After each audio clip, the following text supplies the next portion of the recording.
Good evening, everyone. Thank you so much for joining us for our Meet Cultural Affairs webinar tonight for Washington College. My name is Anne-Marie Magnus, and I'm the Assistant Director of Admissions here at WC. And this evening, you will hear from our Director of Intercultural Affairs and 4 current Washington College students. Each will introduce themselves and speak a little bit about what they are involved in. Before I hand it over to our panelists, though, I want to review some housekeeping items. So both your cameras and your microphones are turned off for this evening's event. However, we will be taking live questions during our panels, so please utilize the Q&A box that you see at the bottom of your screen to submit questions for our panelists. You're welcome to submit them throughout the program. You don't have to wait for a specific time. If we are unable to answer all of your questions this evening, your student's admissions counselor will be following up later this week as long as we have a name associated with your question. And I will now hand it over to our Director for Intercultural Affairs, Crease Bates. Crease, take it away. Hello and good evening, everyone. Thank you so much for spending some of your evening with us. We are so appreciative and happy and welcoming you here this evening. I want to provide everyone an overview. And again, thank you so much for that eloquent introduction. My name is Ms. Carice Bates. I'm the Director of Intercultural Affairs. Intercultural Affairs, let's even begin with the name, intercultural. Intercultural is inclusive of all persons and identities. We really are very intentional with making sure that all members of our Washington College community are valued. And we, in Intercultural Affairs, want to create an awareness of the complexity of dynamic social and cultural identity development. We love to provide a safe space, which I will go into details in a little bit about some of our safe spaces that we have on campus. We also want to challenge while also support students in their identity development. And we also provide diversity and inclusive trainings. Our mission of the Office of Intercultural Affairs is to provide resources and opportunities to the Washington College community to live, to learn, and work in spaces across differences. We want everyone to feel as if they belong. We know that college is about 4 years, and we want to make sure that you have a home away from home, regardless of any of your person identity, which could be age, race, ethnicity, sex, gender identity or expression, sexual orientation, religion or lack thereof, socioeconomic status, citizenship, military service, and those are just to name a few of some of the identities that we really hold near and dear and want to develop. Some pillars of our office is to develop and educate leaders from a cultural perspective. We want to make sure that everyone had those leadership skills that are inclusive and encompassing of cultural factors. We also want to foster intercultural engagement and foster a climate and cultivate where everyone feels as if they belong. And we want to provide opportunities for self-awareness and reflection across differences. And some of those opportunities, again, include diversity trainings. They include meaningful and impactful conversations with peer-to-peer conversations. Sometimes those are administration and student conversations.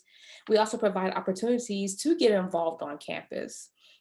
And our vision is to create a community where all people feel valued for who they are and what they believe and want to express.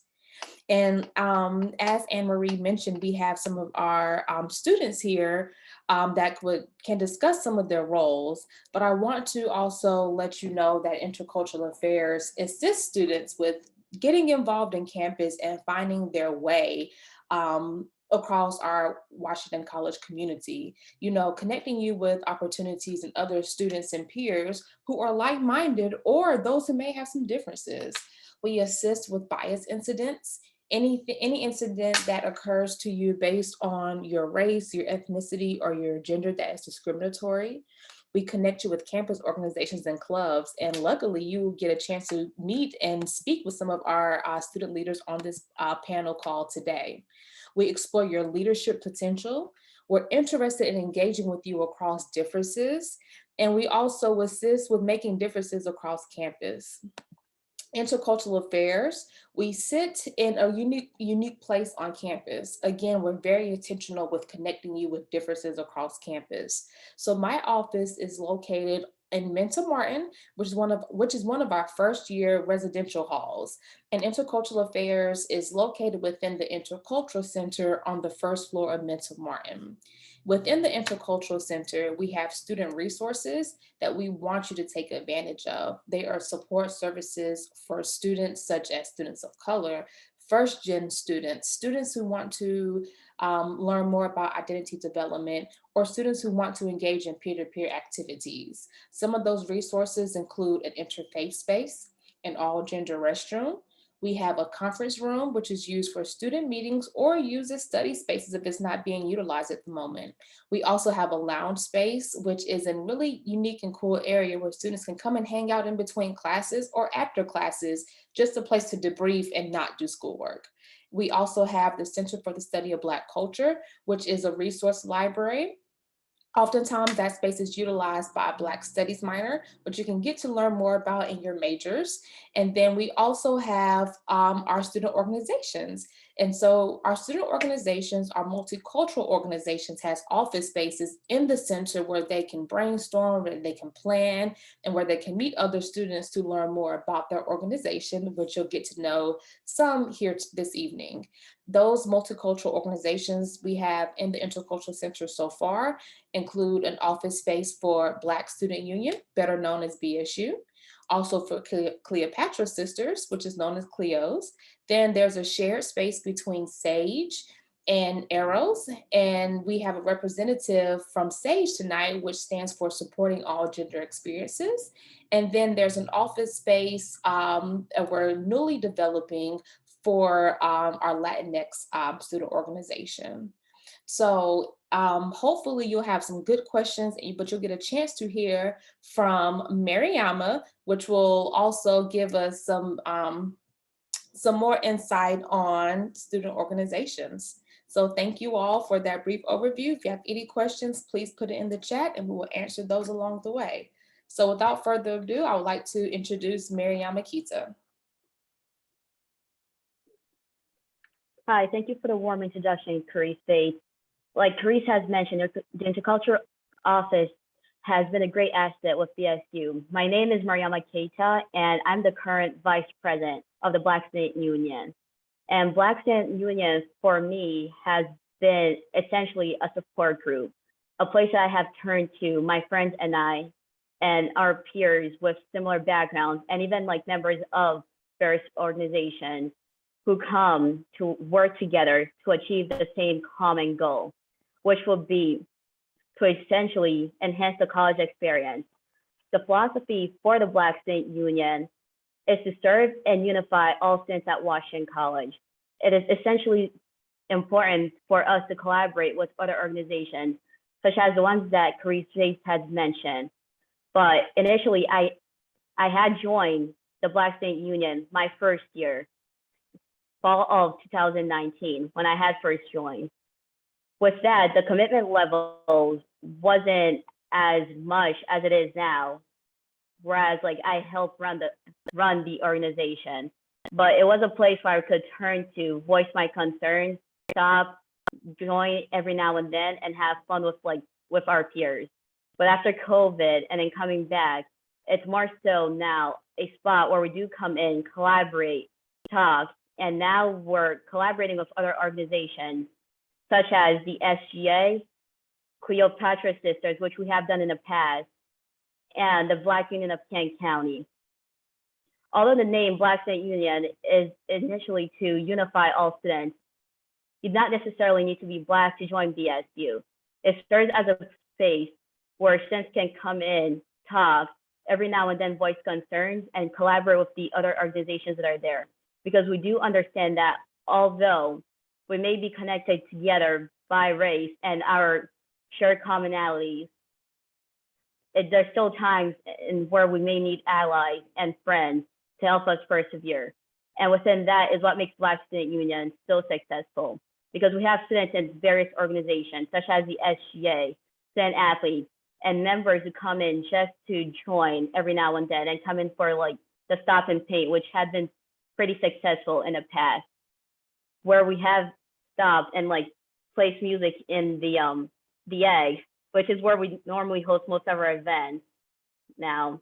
We play the music, and then we just use the paintings there as a nice little de-stressor. And with that being said, we have worked a lot with other organizations in the past, and it has come a nice space for members to join in and just do their homework, like Carice Bates has mentioned, with just having Minta being available for students to turn to any time of the night and work together. Essentially, like, we started out as a group with like shared ideologies, but then we have spread out, and we have members from various backgrounds, members who have joined EROs, like student athletes, like how I've mentioned before. And one of our strong, our peer groups have been the Cleopatra Sisters, where in the past we have worked together, and in the future we're working on collaborating with other organizations such as the Latinx, because we all have the shared ideologies of coming to an institution such as Washington College. And it is great that Washington College has created a space for all organizations to have a place where students can, work together, de-stress, and just essentially do homework, like Carice has mentioned. And with that, I would like to pass it off and welcome Amma, a member on the e-board of the Cleopatra Sisters. Thank you. Thank you so much, Mariama. Hello, everyone. My name is Ama Ampansa. I am a senior at Washington College, and I'm also the president of Cleopatra Sisters. So who are we? Cleopatra Sisters is a collective group committed to mobilizing and supporting one another. This sisterhood is a club that is of service to women, specifically women of color at Washington College. A little bit more about our mission is that we are devoted to uplift and service to one another, specifically to women causes and overall public good. Cleopatra Sisters, we come from every background, but we all come together for one cause, which is to be a positive force for women on the Washington College campus. We have 8 guiding principles, which is sisterhood, love, respect, patience, endurance, peace, confidence, and unity. And our philanthropy is to raise money and donate to the incarcerated women, specifically those of the Kent County Detention Center here in Chestertown, Maryland, where the college is residing. And we believe that by supporting the women incarcerated, it will help them to kind of make their time there a little bit more peaceful. Some events that we do throughout the academic year are really bonding events to support women on campus, events to bring awareness to topics that we as a group decide to focus on. And like Mariama stated before me, we love to collaborate with other clubs on campus like BSU and some of the sororities. My personal experience with Cleopatra Sisters has been definitely one of the best experiences of my overall college 4-year journey. I joined as a freshman in 2018, and I have definitely made connections with members that go beyond the 4 years here at Washington College. And yeah, that's just a little bit about my organization, and I'm gonna turn it over to Teddy. Thank you so much. Hello, everyone. My name is Teddy Friedline. I use they, them pronouns. I'm a senior here at Washington College, and I am also the president of SAGE, which, as Carice mentioned, stands for Supporting All Gender Experiences. It's sort of like our transgender union on campus, and I can also speak just a little bit about EROS, which stands for Encouraging Respect of Sexualities, and is sort of like our GSA on campus. We are sort of distinct clubs, but our missions and our events sort of overlap a lot. We work together a lot, as well as working with other clubs on campus. The primary goal of SAGE is to facilitate and foster safe spaces for transgender and gender nonconforming students on campus, both by making the campus at large a safer space for those students to inhabit, and by creating a safe space within our club, especially. Excuse me. We do a whole range of events like Cleopatra Sisters and VSU. We collaborate with other clubs a lot. We tend to have events around the Trans Day of Remembrance and the Trans Day of Visibility, as well as National Coming Out Day, as well as more just fun things like open mic nights. And we have a non-conformal every spring, or we're trying to make it an annual thing. And we've also sort of done things like working with the administration to bring more awareness for trans students on campus and get their sort of needs met. And we've done multiple sort of panels where faculty can come and ask the trans students about how best to support trans students in the classroom, which is super, super awesome. I also joined SAGE as a freshman, and I'm now a senior, and I absolutely love it. It is one of my favorite things I do here on campus, and I love getting to talk with the administration and also with other sort of, and you do not have to be anywhere in the LGBTQ plus community to join either organization. And it is just really nice to be able to sort of mobilize and also like share and enjoy the joys of being queer and being transgender with other students and share that with other people. So that's some about SAGE, and I will now pass it over to Jackie. Hello, everybody. I'm Jackie. I'm a current sophomore, and so this semester I joined as an intercultural ambassador. So just to recap what intercultural ambassadors. So we are students that represent different culture and life experiences, and so we represent identities such as first generation students. Students that identify in the LGBTIA plus community, international students, students of color, students of faith, students with disabilities, just a little bit we have mainly those.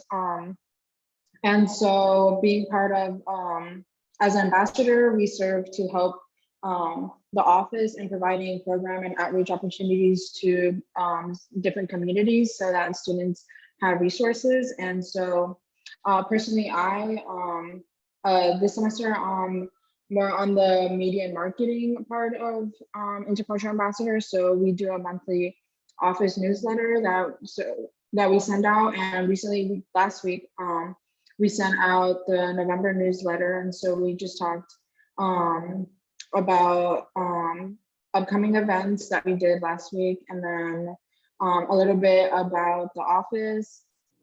We highlight students and faculty that make a difference on campus or are involved, and then I manage social media and market events.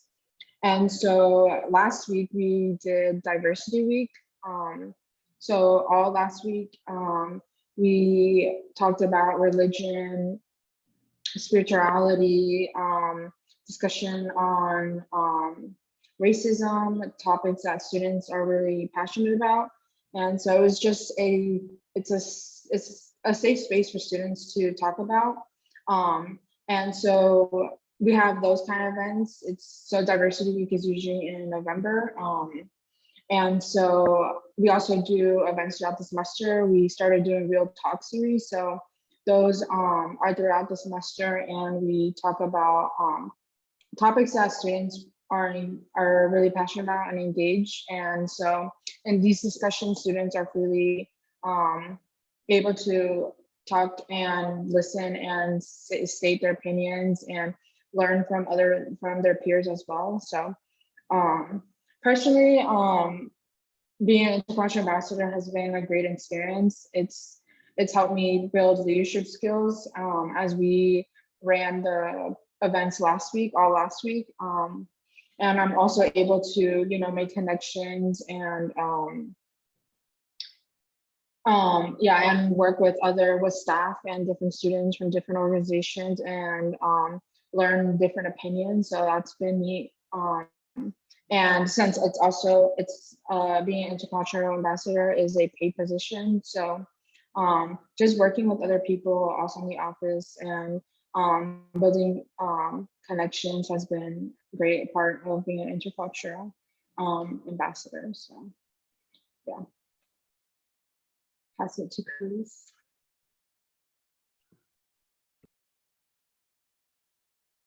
Oh, awesome. Well, thank you so much, panelists. I'm going to jump on in and kind of introduce our question and answer session to the round. But before I do that, I just want to make sure that I was going to say, Chris, do you have any closing remarks for the group about everything that we have just kind of gone over? No, that was very well stated. And thank you so much, our student leaders who created a really nice, robust picture of how you can get involved as a student in a multitude, in a myriad of ways. And as you can see, our students are very much ingrained into the campus fabric and the fiber of campus and community life.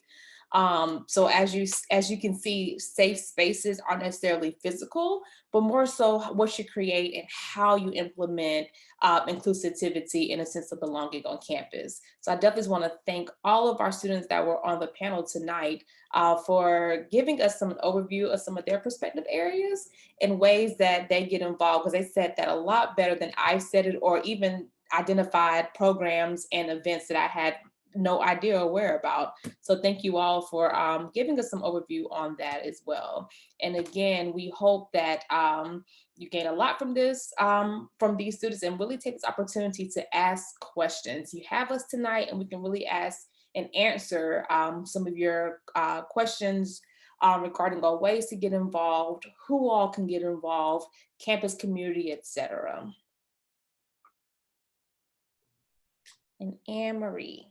Awesome, fantastic. So now please feel free to send in your questions for our panelists right now. And I already see we have some questions rolling in, so we'll go ahead and get started on those.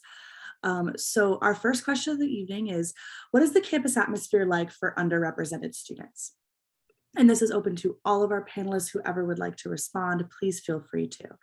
But again, that's what is the campus atmosphere like for underrepresented students? Hi. From my understanding, these organizations have been created for us to have a nice, safe space where we could come together under like a familiar commonality. Because like students before us, there were a few of them, but now like there is, so like we know that we belong here. We have worked to establish ourselves at Washington College. For represented students, it just depends on where you go and reach out to. But then just having these areas where you could always turn back to, it's been great. Whereas like we go back to it when things become difficult, we go back to it when like in our moment of joy and pride. Because like at the end of the day, like every office in Minta around the intercultural affairs is there to support each other. So like the support system has been great. I joined my first year, 2019.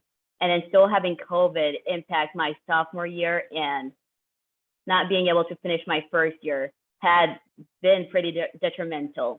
But then with the support system that has been in place has really been beneficial for me and my peers. Because like, although we may not always be there be there at each and every single meeting, like the members have expressed before, but like we're always there when we're needed. So I may see a member of BSU or Clio's or Sage in class, and we just have that like common understanding that like there's someone there who faces the same challenges as us, and then just having that office there is helpful because these clubs, they came of origin due to a need of being there. Like the students who came here before us knew that like there needed to be some place there for us to turn to and collaborate. And we do understand that like there's also students around who may not specifically like fit the identities of the clubs, but they're welcome to join the club.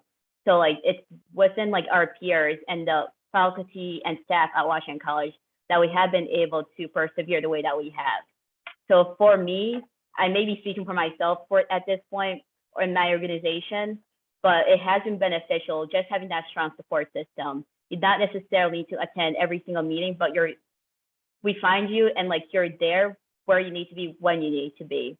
like I have friends who are also student athletes who like in season they may have difficulty attending meetings, but then they're there and like we see them at Senate because students at like in these organizations are student leaders everywhere because they attend different organizations. They see how it's like, but then always coming back home like has always been beneficial because we always know that we can spread out as far as we need to.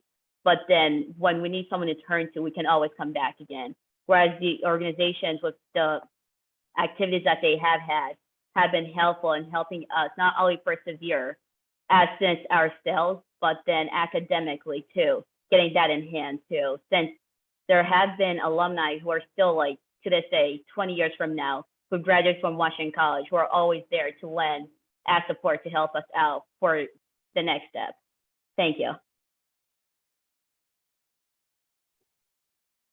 Fantastic. Thank you so much for that. And would any of our other panelists like to add to that answer? Are there anything else? Please feel free to pop on now. And if not, I can move on to other questions. Oh, perfect, Teddy. Thank you. I can say a little something. I don't know if I can say something as eloquently as Mariama did. But I will say as a trans and a queer student on campus, I will say that the faculty tends to be incredibly supportive of underrepresented students. I can't speak fully to other students' experiences, of course. But the faculty does, in my experience, has been tremendously supportive and is pretty gung-ho to help you find the change that you need to make. If you find that there is change that needs to be made, or if you just need support. So in addition to the clubs in intercultural affairs, which of course are, as Mariama said, are completely vital. I have also found the faculty to be very supportive, as in general. Awesome. Thank you so much, Teddy. And I will go ahead and move on to our next question. Is Washington College an HBCU, or is Washington College historically Black, a member or a part of the historically Black colleges and universities? Washington College is not an HBCU. We do have around, I was gonna say 23% of our students who self-identify as multicultural or diverse, but we are not an HBCU. And then I do have our next question here. To what extent are international students helped to make their dreams come true at Washington College? What support do they have? And this, I believe, I was gonna say, Carice, would you want to touch on this a little bit? And any other of our panelists can also pop on as well.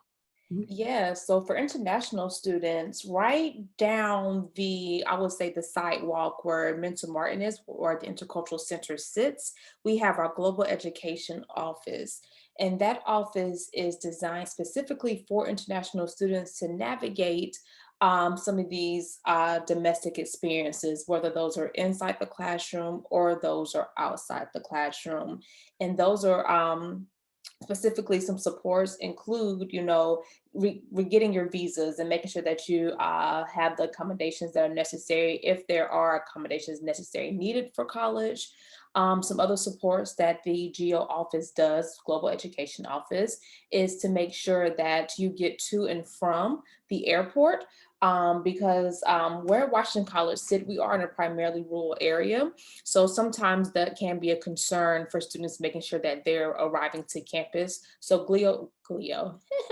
GEO does a really good job of making sure that navigating around Chestertown is very easy and feasible, as well as that I know they take, I want to say at least once a month, they take trips to get necessities and toiletries and things like that to Walmart, which is about 35 minutes away from campus. So, and also, the Global Education Office has peer leaders as well, peer ambassadors, similar to intercultural ambassadors, to help navigate those first year experiences to campus. So you are fully supported, whether it's through an administrator in the Global Education Office or through a peer-to-peer support. And as Teddy mentioned, the faculty are really intentional and amazing when it comes to assisting those international students, and also making sure that international students land those same opportunities and get equitable access to other resources and supports on campus.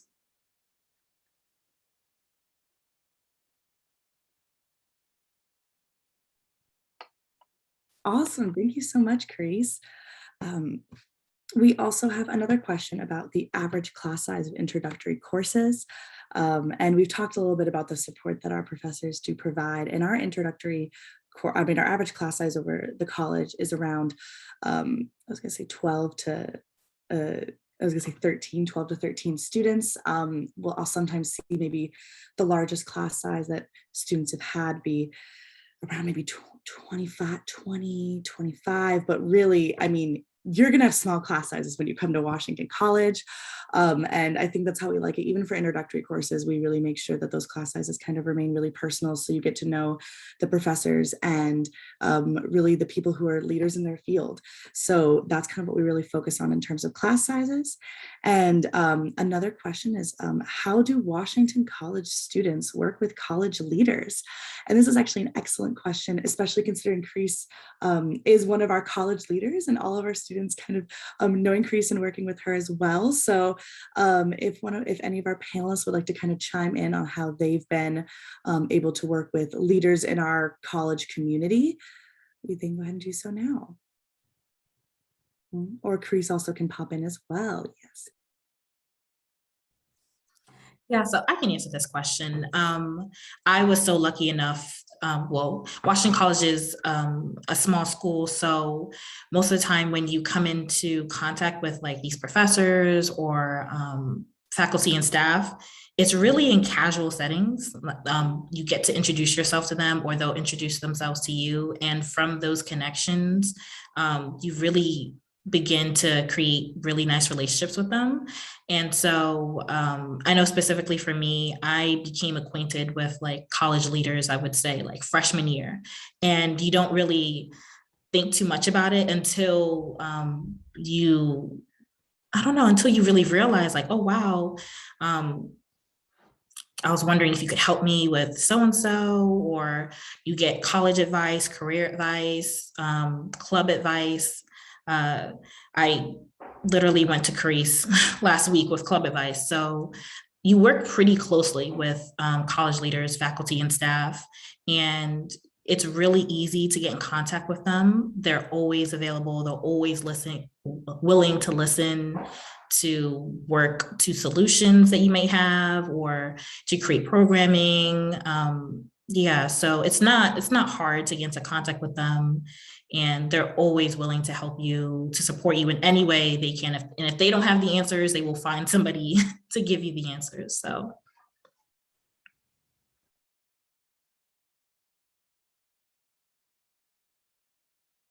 Hi, I think Emma touched a great point on it, but then I'd also like to point out that like this webinar is a great example for it too, because like it shows collaboration. We do come together when we need to, or even just like in social settings, just to like push, you know, a viewpoint or an alternative or an event or anything like that.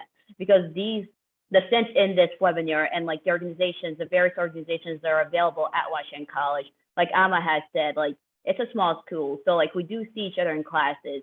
We do see each other at the dining hall. We are able to not only like identify each other as student leaders, but also as like friends, peers, people to turn to. So it's very like, it's feasible to like be able to just ask a question about how you could collaborate with one organization or just like have someone help you out in the class.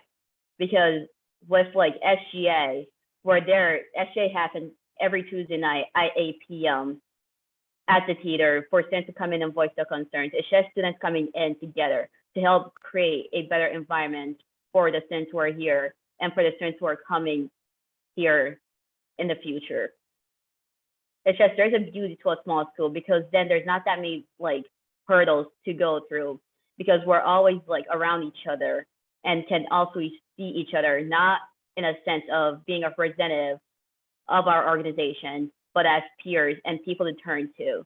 So there's always someone who knows something or someone who can guide you somewhere as long as you voice your concerns, which has been pretty great.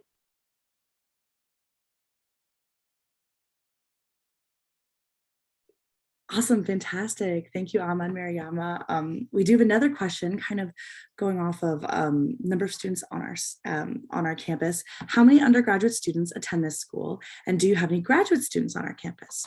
We have a total campus population of students around 1,100, and we do not have any graduate students. I actually think this is a huge advantage when it comes to going to school at Washington College, because all of the internships and research and lab opportunities, every opportunity basically that we have is for you in your undergraduate education. And we really wanted to make sure that we were focusing on that when designing our curriculum. So we do not have any graduate students. It's going to be you doing that graduate level research with professors. It's going to be you in those labs, and we really prefer it that way.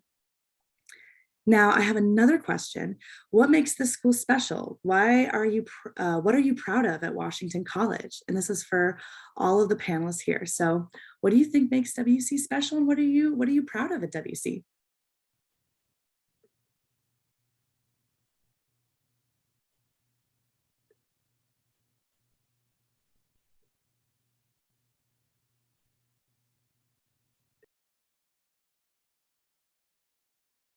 Yeah, so for me, I feel like the college, as since we said it's small, I feel like the community is really close, and we're able to, help each other and be peer for peer like assistance, and that means also, we can also grow connections with professors and faculty.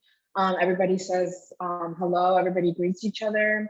Just since the campus is it's a small, the student body is small, students are able to, connect to their peers, and people that, from diverse backgrounds, and learn from others. So I feel like for me, that's what makes Washington College special. And what I'm proud of at Washington College is, yeah, definitely the student body, and how everybody,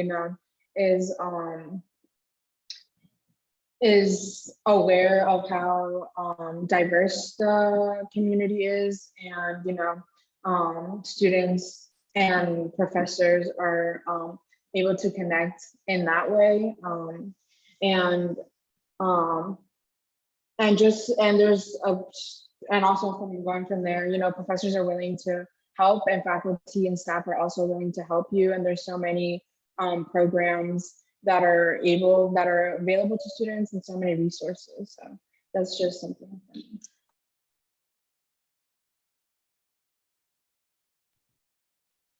Awesome, thank you, Jackie. And would any of our other panelists like to chime in on what they think makes Washington College special, or anything that they're really proud of on our campus?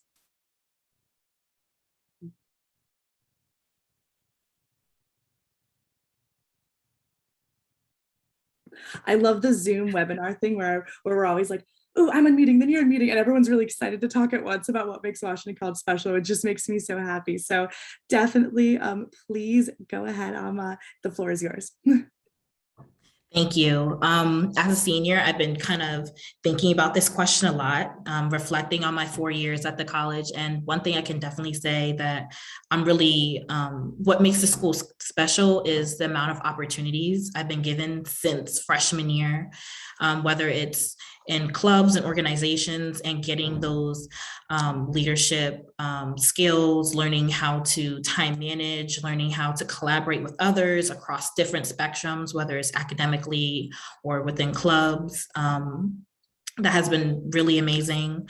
The opportunities that your faculty and staff will offer you just kind of casually, like, oh, would you like to do this? And even if it's not within like your major, just different opportunities to kind of open up your eyes, and just to get a broader like education experience has been very, very like, has been amazing.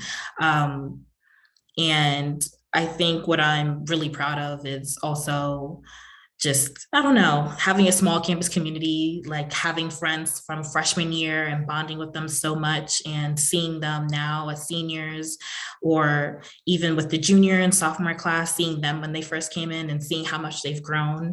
I remember Carice was actually saying how much students have grown over quarantine, and coming back and seeing everybody has been really, really nice, because it's like we missed a year, but we didn't really miss a year.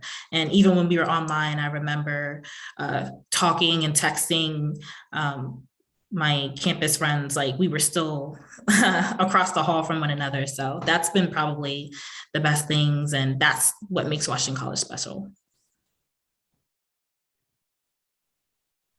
I really cannot like have said it better than Ama and Jackie have said it before, because like when I had come in my first year, we had to go away due to COVID, and coming back as a junior now, it's just that close knit community. I intentionally chose to attend a smaller school since my high school had about 3,500 students. My graduating class was about 900. Every now and then it like would touch 1,000 students. So what at graduation, I looked to my left and right. I really couldn't name who were all there. But at Washington College, I wanted a small class size. I wanted that one-on-one interaction.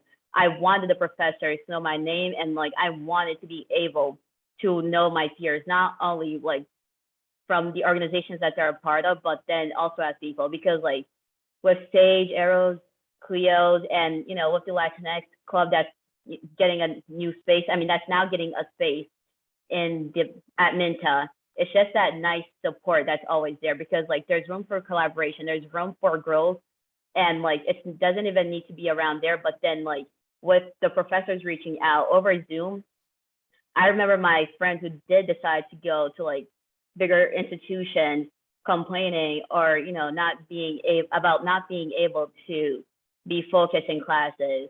But then out here, when I was at home, my professors were still reaching out every now and then at Zoom for my Zoom lectures. They would always make sure that like we knew what we were learning, or like how we were adapting to COVID. They were always worried about us because we had established that connection. And for those who I have become connected to over Zoom, that relationship had grown when we met in person, because then it wasn't just someone behind a screen. It's someone that I could see and relate to a different level.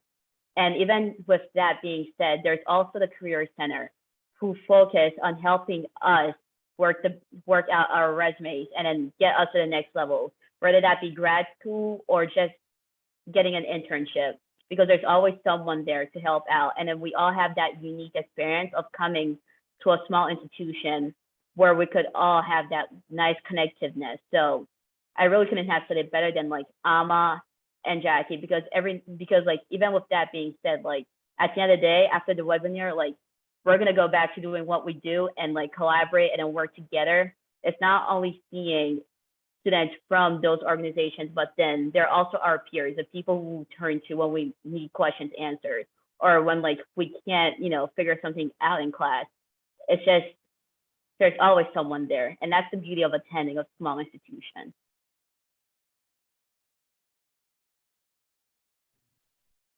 Fantastic. And Teddy, is there anything that you would like to add to and anything that your panelists have said already? You know, anything I could have said has been said already and has been blown out of the water.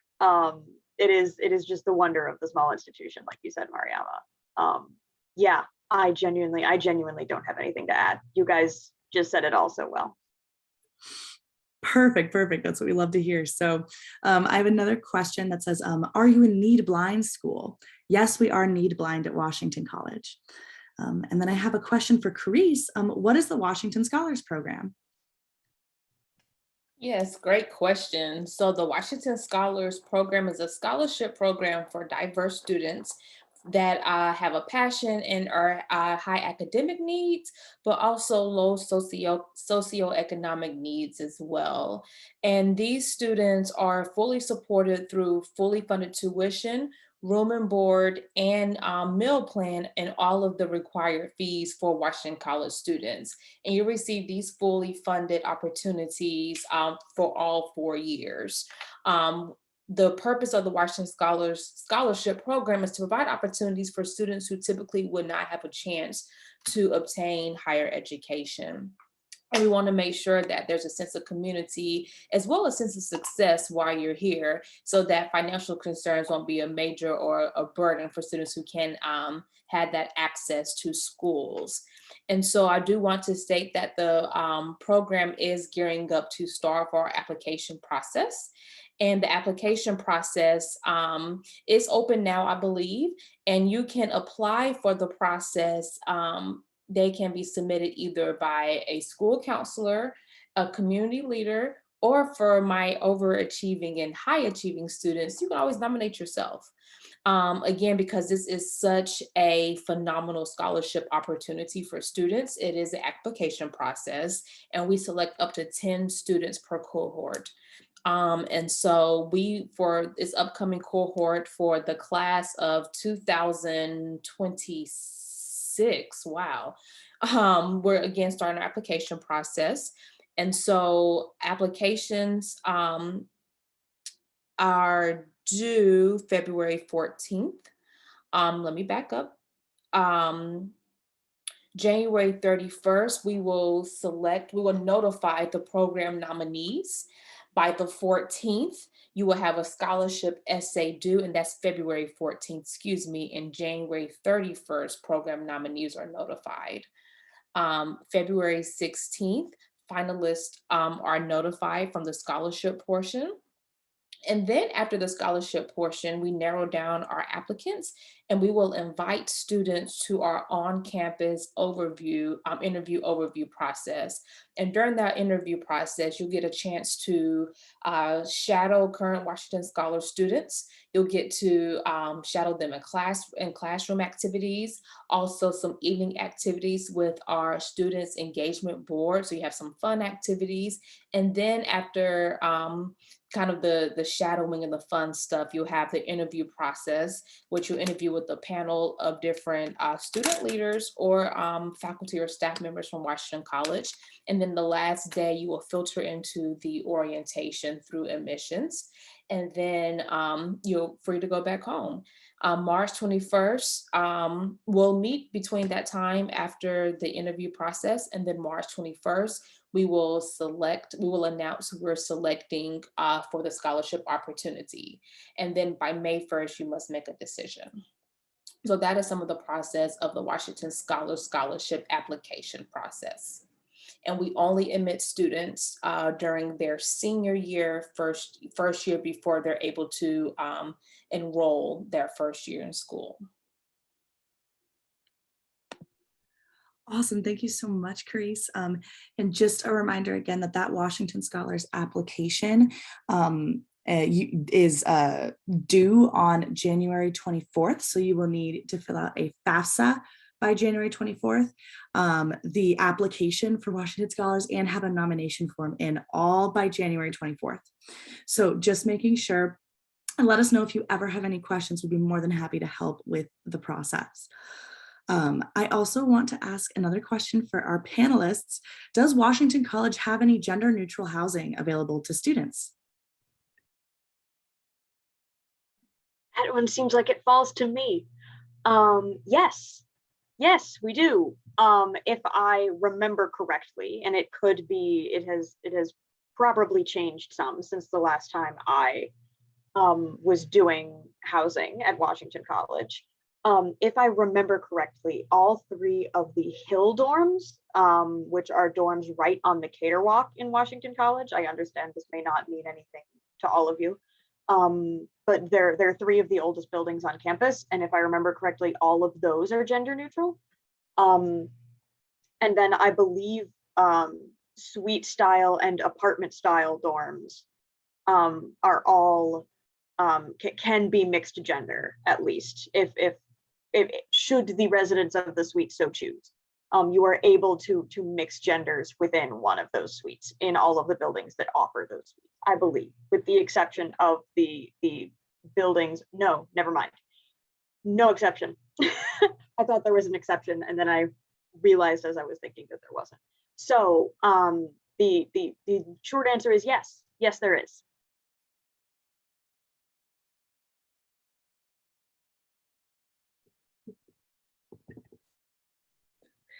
Awesome. Thank you so much. And then the last question that we have, oh, and my cat has seemed to want to join the party. I apologize. So the last question I have for each of our panelists, what's your favorite memory that you have from working with your organization?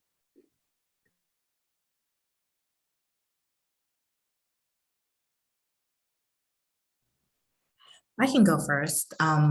It's so hard to just choose one memory, but I think for me, it would be coming together. It was a meeting. I think it was just like a welcome back meeting. I think the members of Cleopatra Sisters did in our spring semester. So it was right after winter break. We haven't seen each other for a while. And it was just so nice to be amongst one another. And I think we spent like the whole night just talking and eating and getting to know each other again and updating each other on our lives. And it was just so nice. And we literally talked the entire night. I remember I looked at the time and it was 7. Next thing you know, it was 12. And we were like, oh my goodness, we have class tomorrow. What are we doing? But it was definitely really nice, especially because COVID came and hit. And so some of those wonderful ladies graduated and I haven't seen them since, but it was such a nice moment to just remember the great times and something that I hold dear to this day.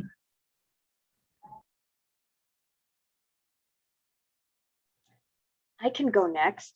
I think my favorite memory of working with Sage was a few years ago. We collaborated with Eros and I believe Musicians Union to have an open mic night for National Coming Out Day, which was incredibly fun.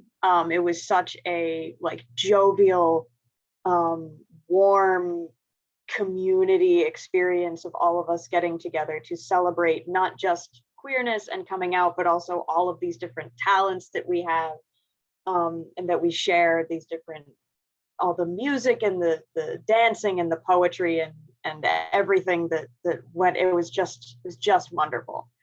So that's probably my favorite. Hi, my favorite one, I need to go back to my first year when we're on the bus to Philly to go to like the Harriet Tubman play.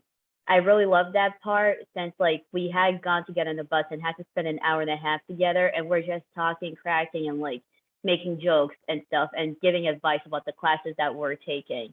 I'm an econ and business double major and just having the upperclassmen talk to me about the courses that they were taking and, you know, giving advice on professors and the workload. It's just seeing them in a whole new light. Whereas they just weren't there to like support and guide me, but then as friends and people that I would always be able to like rely and count on. So going to Philly and just spending the whole day there without worrying about classes or anything like that, that's by far my favorite memory. Because then like over COVID, it was those memories that I had clinged on to and then coming back and seeing my friends again and picking up where we left off.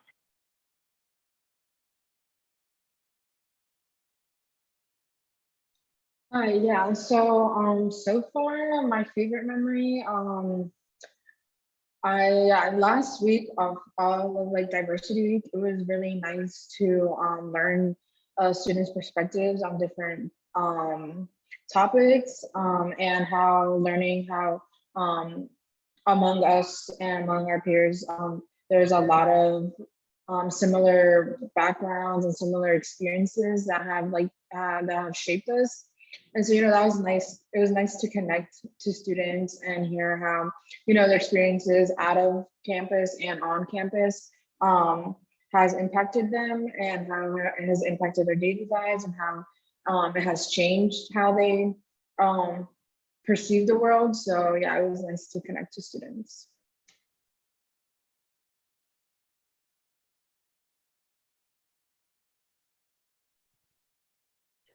Great. Thank you so much. I wanted to ask Carice if you had a favorite memory that you had with the students that you work with. I'm sure you probably have so many favorite memories. It's so many memories, and I don't want to exclude one. I don't think we have time to even list out all of the favorite meaningful moments. But I'll just say that anytime that I get to work with students is a fun and memorable moment. I learned so much, I think more than they learn from me when I have these interactions or we're able to collaborate, either if it's during a program, even during a protest, or if it's during just coming to club meetings. I always have a good time. Some key events that are always fun I can think of are our Caribbean Afro Latina program. That is a lot of fun, and it's just really engaging. When GEO does their foods around the world tasting, that's always a good time. And then the Washington Scholar programs, when we're doing our cultural activities, or as the advisor of Hillel as well during the Passover evenings and Passover dinners. So there's so much, I can't limit to one, but honestly, having the privilege to work with these amazing student leaders is what really keeps me coming to work every single day. So I can't even label it to one, just anytime I can engage with these amazing students.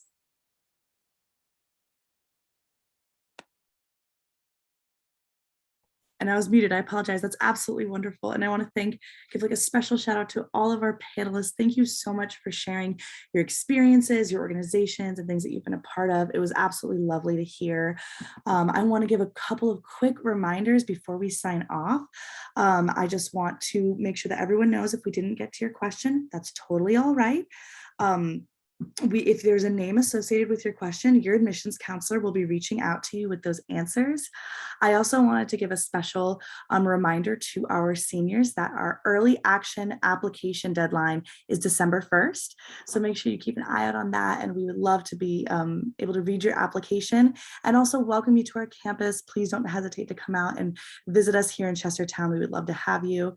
And thank you all so much for joining us for our Meet Intercultural Affairs webinar. And I hope you have a good rest of your night. And we look forward to working with you and answering any questions that you have in the future. So take care. Thank you all so much.